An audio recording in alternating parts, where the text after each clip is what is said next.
Click, click, click. The sound of my father's expensive leather shoes echoed across the marble floor of the White House East Room.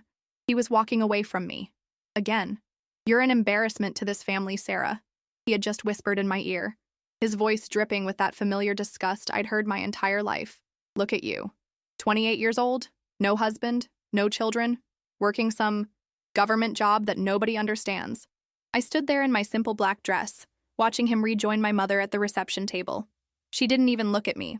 What they didn't know was that in exactly 7 minutes, the President of the United States would stand up, scan the crowd, find my face, and change my life forever.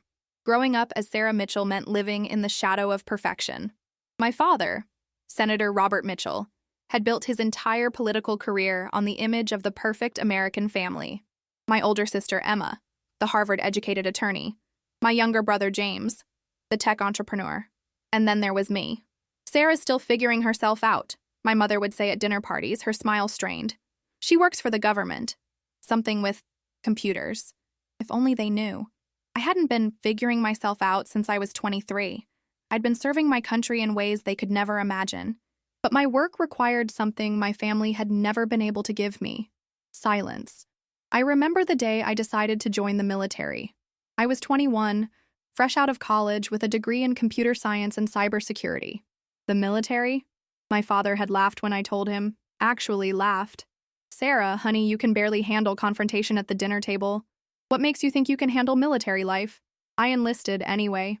Basic training was the first time in my life I felt like I belonged somewhere. Within 18 months, I was recruited for specialized cyber warfare training.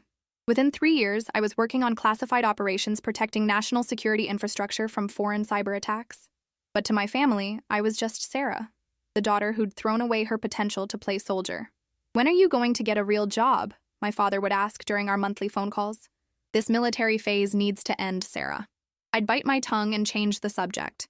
Because how do you tell your father that your phase involves protecting the nation's power grid from state-sponsored hackers? You don't. You just let them think you're a disappointment. The White House reception was supposed to be routine. My father had been invited as part of a bipartisan group discussing cybersecurity legislation.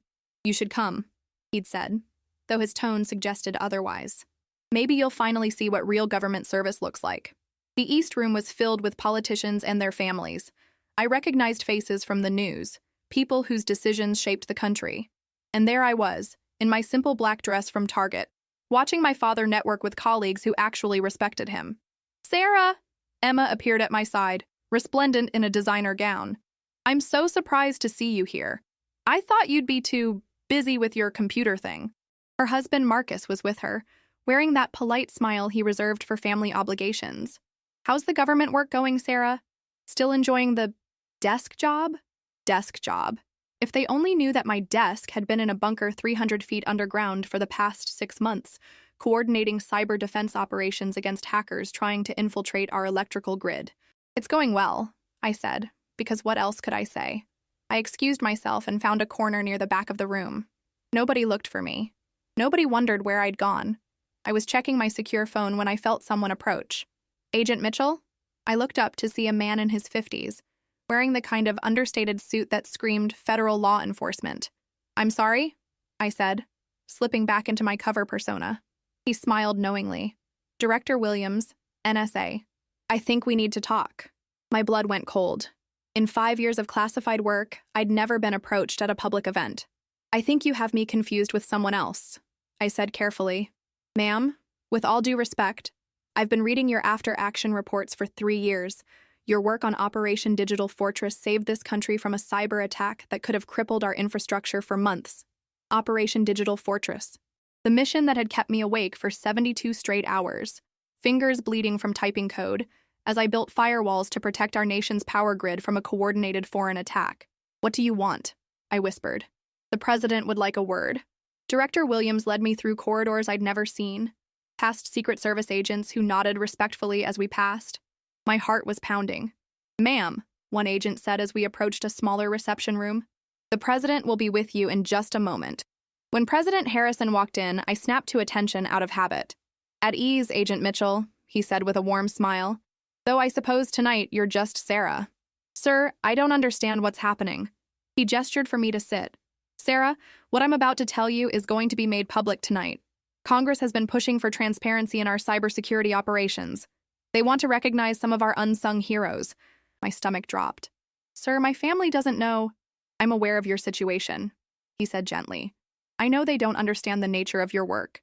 I know they think you're just another government employee pushing papers. Tears pricked at my eyes. The president knew that my own family saw me as a failure. What you've done for this country goes far beyond what most people will ever know. The attacks you've prevented, the infrastructure you've protected, it's extraordinary work. And it's time some people understood that. Sir, I knew the risks when I took this assignment, and that sacrifice has been noted. But sacrifices shouldn't last forever, especially when they're protecting people who don't even know they need protecting. He stood up. In about 10 minutes, I'm going to make some remarks. I'm going to talk about cyber threats and the brave men and women who defend us against them. And then I'm going to ask Agent Sarah Mitchell to step forward so I can personally thank her for her service. My legs nearly gave out. Sir, my father is out there. My family, I know. And it's time they learned who their daughter really is. Walking back into the East Room felt like walking into a different world. Everything looked the same, but I felt different. For the first time in 5 years, I was about to stop pretending to be someone I wasn't. Ladies and gentlemen, the president's voice cut through the chatter. If I could have your attention. The room quieted, all eyes turning toward the leader of the free world. Tonight, we gather to discuss the future of American cybersecurity. We live in an age where wars aren't just fought with planes and tanks. They're fought with code, with algorithms, with invisible battles that take place in the digital realm. I could see my father nodding along, probably mentally drafting his next campaign speech.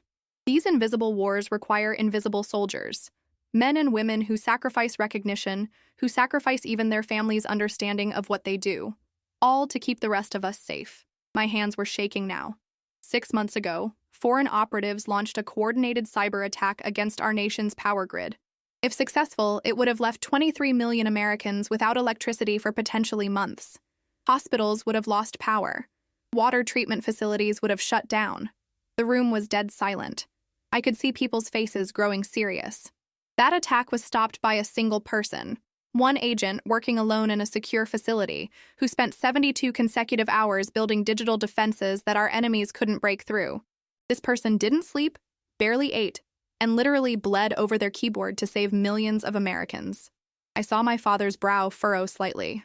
This same agent has been working for 5 years on our most classified cyber operations. They've prevented 17 major attacks on our infrastructure, developed security protocols that protect our military communications, and created defensive systems years ahead of anything our adversaries possess. Emma was looking confused now, glancing around the room. And through it all, this agent has made a sacrifice that goes beyond what we ask of most service members. Due to the classified nature of their work, their own family believes they're just another government employee doing routine computer work. My mother's hand flew to her chest. She was starting to understand. Tonight, I want to correct that misconception. Because heroes deserve recognition, even if that recognition is 5 years overdue. The president's eyes found mine across the room. Agent Sarah Mitchell, would you please step forward? The silence that followed was deafening. I stood frozen, watching as 300 heads turned to find me. I could see the exact moment recognition dawned on each face in my family. My mother's mouth fell open. Emma's eyes went wide. Marcus actually dropped his wine glass. But it was my father's face that I'll remember forever. The confusion, the disbelief, the dawning realization that the daughter he'd called an embarrassment was being personally recognized by the President of the United States. Agent Mitchell? President Harrison's voice was gentle but encouraging. Please. My legs felt like concrete, but somehow I started walking. The crowd parted as I moved through the room, and I could hear the whispers starting. That's Senator Mitchell's daughter, the one they said worked with computers. I had no idea. Step by step, I made my way to the front. As I got closer, I could see my family more clearly. My mother was crying. Emma looked like she was in shock. James had his phone out, probably Googling my name. And my father looked like his entire world had just shifted. Ladies and gentlemen, the president said as I reached the front, Agent Sarah Mitchell, one of the finest cyber warfare specialists this country has ever produced. The applause started immediately. Not polite reception applause, real, sustained, standing applause. Person after person rose to their feet, clapping for work they'd never heard of. But I only had eyes for my family. My mother was on her feet, tears streaming down her face, clapping as hard as anyone in the room. Emma was standing too, her face a mixture of awe and what might have been shame. James was applauding while trying to process that his disappointment sister was apparently some kind of national security hero. And my father remained seated for a long moment, staring at me as if seeing me for the first time. Then slowly, he rose to his feet. His hands came together once, twice, 3 times. His lips were moving, and I could read what he was saying. "I'm sorry. I'm so sorry." "Agent Mitchell," the president said, his voice carrying clearly over the applause, "on behalf of a grateful nation, thank you for your service. Thank you for your sacrifice. And thank you for proving that heroism doesn't always wear a uniform. Sometimes it sits behind a computer screen, fighting wars that the rest of us never even know are happening." He extended his hand, and as I shook it, he leaned in close. "Your father should be proud. Your whole family should be proud. What you've done for this country is extraordinary." As the applause continued, I felt something I hadn't felt in 5 years. I felt seen. Not just by the president, not just by the crowd of strangers, but by the people who mattered most to me. For the first time in my adult life, my family was looking at me and seeing not a disappointment, but a hero. The rest of the evening passed in a blur. Senators who'd known me as Bob Mitchell's younger daughter suddenly wanted to discuss cybersecurity policy. Military officials approached to shake my hand. Intelligence community leaders who'd only known me as a name in reports finally had faces to put with my work. But through it all, I kept glancing back at my family. They stood together in a small cluster, clearly overwhelmed by what they'd learned. I watched my mother wipe her eyes repeatedly. I saw Emma pull out her phone, probably researching military cyber operations. James kept shaking his head as if he couldn't process that his sister was protecting national infrastructure. And my father just watched me. Every time I caught his eye across the room, he was staring at me with an expression I'd never seen before. Pride, yes, but also something deeper. Regret, maybe. Understanding. When the formal part of the evening ended, I found myself surrounded by strangers offering congratulations. I was politely extracting myself from a conversation when I felt a hand on my shoulder. "Sarah." I turned to find my father standing behind me, looking older somehow than he had a few hours ago. "Dad." For a moment, we just looked at each other. 5 years of disappointment and misunderstanding hung between us like a wall. "I need to talk to you," he said quietly. "All of us do. Can we find somewhere private?" I nodded toward a smaller reception area. "This way." As we walked, my mother, Emma, and James fell into step behind us. Nobody spoke. We sat in a circle, 5 family members who suddenly felt like strangers to each other. My father was the first to speak. "How long?" His voice was barely above a whisper. "How long have you been what the president described?" 5 years, I said. "Since I finished advanced training." 5 years. He repeated it like he was trying to make sense of a foreign language. 5 years of thinking you were a disappointment, I finished. "Yeah, I know." My mother made a sound that was half sob, half gasp. "Oh, honey. Oh, Sarah, I'm so sorry. We had no idea. You thought I was wasting my potential. You thought I was avoiding responsibility. You thought I was a failure." Emma was crying now, mascara running down her cheeks. "Sarah, I can't believe God, the things I said. You were literally saving lives, and I was worried about you not having a prestigious job. Why didn't you tell us?" James asked gently. I laughed, but there was no humor in it. "Tell you what, exactly? That I couldn't talk about my work? When was the last time any of you trusted my judgment about anything?" The silence that followed was deafening. "You're right," my father said finally. "You're absolutely right. We stopped believing in you before you even had a chance to show us who you could become." He leaned forward in his chair. "Sarah, what you heard me say tonight about you being an embarrassment, that wasn't the first time, was it?" I shook my head, not trusting my voice. "How many times? How many family dinners? How many phone calls? How many times did I make you feel like you weren't enough? Dad?" "No." His voice was firm now. "I need to know. Because what I learned tonight changes everything. My daughter has been protecting this entire country while I was worried about what my colleagues would think about your career choices." The tears I'd been holding back for 5 years finally came. "Every time," I whispered. "Every family dinner where you talked about Emma's cases and James's business deals and then changed the subject when someone asked about me. Every phone call where you asked when I was going to get a real job. Every time you introduced me as the daughter who was still figuring things out." My mother was sobbing now. "Oh, honey, We destroyed you. We took this incredible, heroic person and made her feel small. You want to know the worst part? I said, looking around at all of them. I believed you. For 5 years, while I was doing work that I knew mattered, I still went to bed every night believing that I was a disappointment, because the people who were supposed to believe in me didn't. My father stood up suddenly, pacing to the window. I've spent my entire career talking about American heroes, he said, his back to us. I've given speeches about the brave men and women who serve our country. And the whole time, my own daughter. He turned around, and I saw that he was crying too. I failed you, Sarah. Not just tonight, not just last year, but from the moment you told us you were joining the military. I failed to see that my daughter was becoming exactly the kind of person I claimed to admire in my public life. Dad, no, let me finish. He came back to his chair. Tonight, the President of the United States told 300 people that you're a hero. He described work that sounds like it came out of a movie.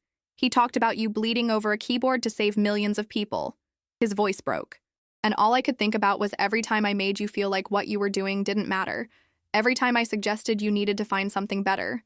Every time I treated the most important work in the world like it was a phase you needed to grow out of. The conversation that followed was the most honest my family had ever had. We talked for hours in that small White House room. 5 years of misunderstandings spilling out like water from a broken dam. Emma talked about the pressure she'd felt to be perfect, and how she'd unconsciously used my perceived failure to make herself feel better about her own struggles. James admitted that he'd never understood why I chose military service over the tech industry, where my computer skills could have made me wealthy. My mother cried as she described how she'd worried that my military service would make me unfeminine, how she'd wanted me to find a husband and have children. And my father talked about how his political career had made him hypersensitive to appearances, how he'd wanted all his children to have impressive careers that would reflect well on the family name. I kept waiting for you to quit, he admitted. Every year, I thought you'd get tired of the military lifestyle and come home. I thought you'd realize you were wasting your talents. Something that would make you look good at dinner parties, I said. Yes, he said simply. And I'm ashamed of that. As the night wore on, we began to rebuild. Not the relationships we'd had before. Those were too damaged. But something new. Something based on who we all actually were, rather than who we'd pretended to be. How did you do it? My father asked as the night grew late. How did you keep going, knowing that the people who should have been your biggest supporters didn't even understand what you were fighting for? I thought about that for a long moment. Because it mattered, I said finally. Because every time I stopped an attack or protected infrastructure, I knew I was keeping people safe, including all of you. Even when you didn't believe in me, I was still fighting for you. The silence that followed was heavy with implications. We don't deserve you, Emma whispered. You don't get to decide what you deserve, I replied. You just get to decide what you do from here. 1 year later, my family threw me a birthday party. Not because it was a milestone birthday, but because it was the first birthday they'd celebrated understanding who I really was. My parents had moved it to their house, the same house where I'd spent so many uncomfortable family dinners feeling like an outsider. But this time was different. Lieutenant Colonel Martinez sat at the dining room table, sharing stories with my father about military life. Staff Sergeant Chen was teaching James about encryption techniques. My mother was in the kitchen with Captain Rodriguez, talking about the challenges of being a woman in military intelligence. For the first time in my adult life, my two worlds were integrated. Sarah, my father said, standing up with his wine glass. A year ago, I was embarrassed by my daughter's career. I thought she was wasting her potential. Tonight, I'm sitting at a table with some of the finest people I've ever met. People who serve our country every day in ways that most of us will never fully understand. He looked directly at me. I spent so many years wanting you to be someone I could be proud of. What I didn't understand is that you already were someone to be proud of. I just couldn't see it because I was looking for the wrong things. He raised his glass. To Sarah, who taught her old man that heroism doesn't always look the way you expect it to. Who showed me that the most important work is often the work that goes unrecognized. And who forgave her family for taking 5 years to figure out what everyone else in this room already knew. That she's exactly who she's supposed to be. As everyone raised their glasses, I felt something I'd never felt before at a family gathering. I belonged. Later, after everyone had gone home, I sat on the back porch with my parents. Are you happy? My mother asked suddenly. I thought about it. The work was still stressful, still classified, still demanding. But for the first time in 5 years, I wasn't carrying the additional weight of my family's disappointment. Yeah, I said finally. I'm happy. Good, my father said. Because we're proud of you. We should have been proud all along, but we're proud now. As I drove home that night, I thought about the moment when President Harrison had called my name in the White House East Room. But the more I thought about it, the more I realized that wasn't the moment that mattered most. The moment that mattered most was sitting on my parents' back porch, feeling their unconditional support, knowing that they would stand by me whether my work was ever publicly recognized again or not. I had spent 5 years serving my country in secret, protecting people who would never know my name. But tonight, I realized something important. The recognition that matters most doesn't come from presidents or politicians. It comes from the people who love you choosing to see who you really are and deciding that person is worth celebrating. As I pulled into my apartment complex, my secure phone buzzed with an urgent message. Another threat, another crisis, another night of invisible service. But this time, as I headed inside to start another classified mission, I wasn't carrying the weight of being misunderstood. This time, I was carrying their pride, and that made all the difference. You know what hurts the most? Almost nobody who listens to these stories ever subscribes. And I get it. I really do. You're moved, you're emotional, maybe you're even crying right now thinking about your own family, your own dreams that others don't understand. But here's the thing. Sharing my story, opening up about the years I felt invisible, the nights I cried wondering if I'd ever be enough, it only means something if it reaches people who need to hear it. People like you. People who've been underestimated. People who've been called failures when they were actually heroes. Subscribing doesn't cost you anything. It's free.